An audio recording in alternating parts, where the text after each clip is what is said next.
இப்போ அழகும் ஆடம்பரமும் இருந்த 1000 பேர் கூட ஆசையா பழவாங்க. அன்பா இருந்தா பழகிற 10 பேர் கூட உண்மையா இருக்கும். நம்ம அவங்கள மாதிரி ஆகணும் இவங்கள மாதிரி ஆகணும் அப்படின்லாம் ஆசைப்படாதீங்க. அதுக்குதான் அவங்களே இருக்கிறாங்களே. நீங்களாவே வாங்க. யாரோட அடையாளத்தையும் நீங்க எடுத்துக்காதீங்க. உங்களோட அடையாளத்தை இந்த உலகத்துக்கு நீங்க பதிவு பண்ணிட்டு போங்க. நம்மள வணங்குறவங்களும் இருப்பாங்க, நம்மள வரவேற்கிறவங்களும் இருப்பாங்க, நம்மளை எதிர்க்கிறவங்களும் இருப்பாங்க.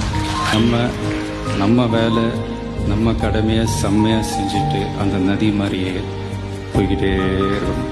ஜெயிக்கணும்ன்ற வெறி இருக்கிற எல்லாருக்குள்ளயும் ஒரு போட்டியாளர் இருக்கணும். அந்த போட்டியாளர் நீங்களா தான் இருக்கணும். நீங்க தான் எதிரி, நீங்க தான் போட்டி, நீங்க அடுத்தவங்களெல்லாம் அந்த மாதிரி பார்க்கணும்னு அவசியமே இல்லை. அப்ப உங்க உயரம் என்னன்னு உங்களுக்கே தெரியாம போயிடும். Compete with yourself, only that will make you better.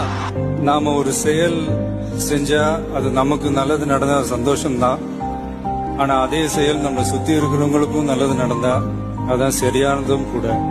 கிடைச்ச வண்டியில ஏறி நினைச்ச இடத்துக்கு போக முடியாதுங்க. நமக்கான ட்ரெயின் வரணும்னா நாம கொஞ்ச நேரம் பிளாட்ஃபார்ம்ல நின்று தான் ஆகணும். என்ன நண்பா?